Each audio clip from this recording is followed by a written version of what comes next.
Kita ulang kembali sejumlah berita pilihan dari Bali.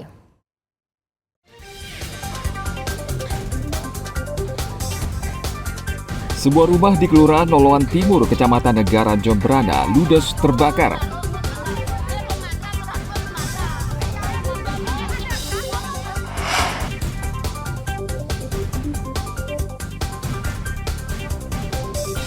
Ratusan pengendara mendapat sanksi tilang manual oleh petugas Satlantas Polresta Denpasar.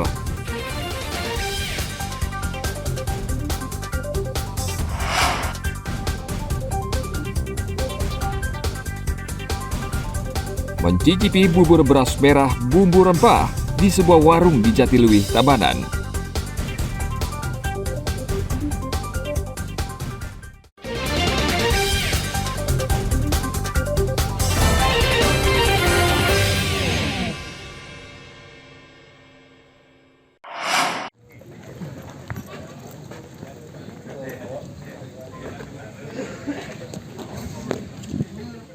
Polisi menangkap pencuri puluhan sepeda motor yang beraksi di sejumlah wilayah di Bali. Tersangka dibekuk di tempat tinggalnya di wilayah Pupuan, Tabanan.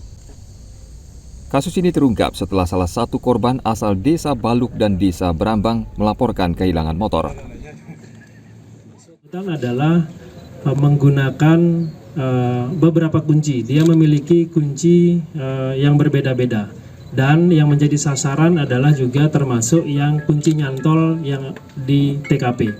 Dan dari sekian kendaraan ini, dari pengakuan daripada tersangka bahwa yang bersangkutan lebih menyasar pada tempat-tempat atau kendaraan yang diletakkan di pinggir jalan, di pinggir sawah, sehingga tidak ada TKP yang dia sampai merusak rumah atau mungkin melompat pagar dan lain sebagainya.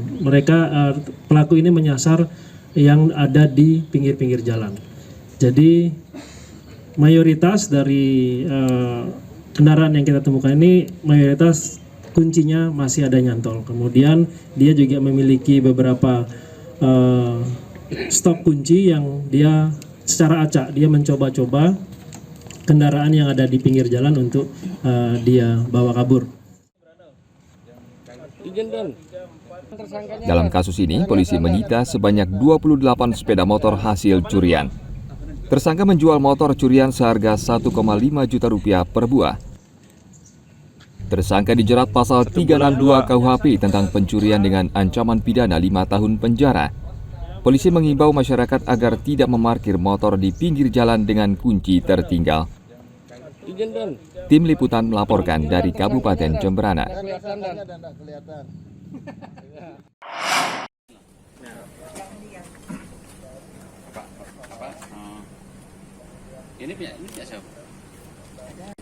Penerapan tilang secara manual dilakukan petugas Satlantas Polresta Denpasar dalam 2 pekan terakhir. Sanksi tegas diberikan kepada warga yang melanggar aturan berlalu lintas, termasuk warga negara asing. Di wilayah Denpasar dan Badung Selatan, petugas mengeluarkan 280 surat tilang, 20 diantaranya untuk warga asing. Pelanggaran yang dilakukan bervariasi, mulai dari kelengkapan kendaraan, STNK, hingga knalpot tidak sesuai standar. Dengan kita melihat situasi perkembangan lalu lintas yang ada di Polresta Denpasar, yaitu meliputi daerah kota Denpasar dan ditambah wilayah Kute dan Kute Selatan, kita melakukan penertiban beberapa kendaraan bermotor, utamanya kendaraan yang menggunakan nomor polisi atau plat nomor yang tidak sesuai dengan peruntukannya, maupun kendaraan-kendaraan yang tidak sesuai dengan standar yang telah ditentukan. Hal ini kita lakukan yaitu agar bisa menjadi perhatian penuh kepada masyarakat, utamanya pengguna jalan, demi keselamatan berlalu lintas. Kita selama 12 hari ini kita melaksanakan kegiatan penerapan tilang secara manual. Dengan demikian kita berhasil menilang itu 280 kendaraan kita tilang, kemudian WNA ada 20 tilang atau 20 orang yang kita berhasil kita tilang, kemudian sisanya 260 dari WNI atau warga yang ada di wilayah Polresta Denpasar, baik itu warga asli tinggal di sini maupun wisatawan lokal. Penerapan tilang secara manual akan terus dilakukan oleh petugas. Langkah ini diharapkan bisa mewujudkan keselamatan, keamanan, dan ketertiban berlalu lintas. Tim Liputan melaporkan dari Kota Denpasar.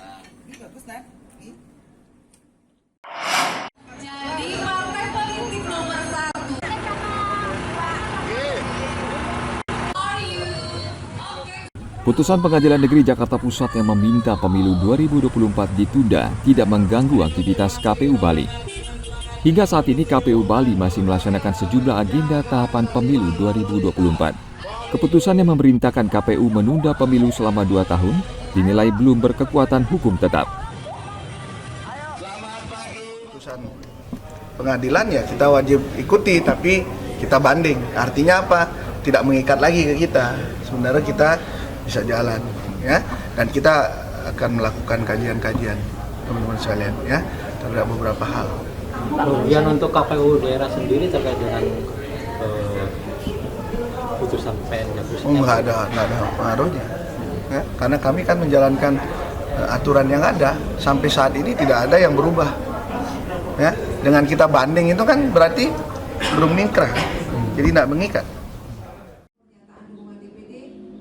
Munculnya wacana penundaan pemilu berawal dari gugatan Partai Prima ke Pengadilan Negeri Jakarta Pusat. Partai tersebut merasa dirugikan karena tidak lolos dalam verifikasi KPU Pusat. Tim Liputan melaporkan dari Kota Denpasar.